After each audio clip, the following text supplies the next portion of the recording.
Құрметті кәсіпкерлер, карантиннің енгізілуіне байланысты кейбір кәсіпкерлер өз қызметін ішінара немесе толығымен тоқтатты. Қалыптасқан жағдай кәсіпкерлердің өз қызметкерлері, жеткізушілер, бюджет және басқа да кредиторлар алдындағы міндеттемелерін орындау мерзімдерін сақтамауға келді.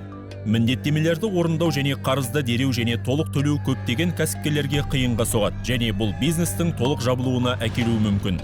Бірақ бизнесті сақтап қалу үшін кредиторлар алдындағы міндеттемелер орындалмаған жағдайда кәсіпкер оңалту рәсімін қолдана алатындығын көп адамдар біле бермейді.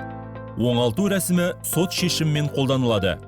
Кәсіпкер оңалту рәсімін қолдану үшін сотқа жүгіне алады, егер әлеуметтік сипаттағы кредиторлар алдындағы міндеттемелер өмірі мен денсаулығына келтірілген зиянды өтеу, алименттерді, жалақыны және басқа да ілеспе төлемдерді өндіріп алу, оларды орындау мерзімі басталған күннен бастап 3 ай ішінде орындалмаса, өзге кредиторлар алдындағы міндеттемелер оларды орындау мерзімі басталған күннен бастап 4 ай ішінде орындалмаса, оңалту рәсімін қолдану туралы шешімді сот борышкердің қаржылық орнықтылығы туралы қорытындысын ескере отырып қабылдайды.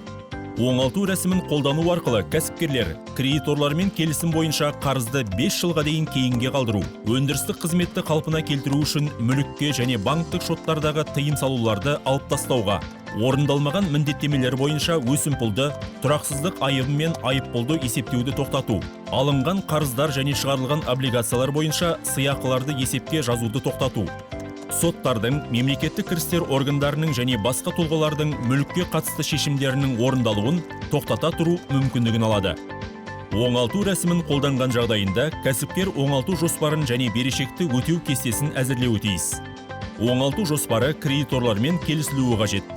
Осылайша, оңалту рәсімін қолдану кәсіпкерге өз қызметін жалғастыруға мүмкіндік береді, ал берешекті өтеу оңалту жоспарының кестесіне сәйкес жүзеге асырылады.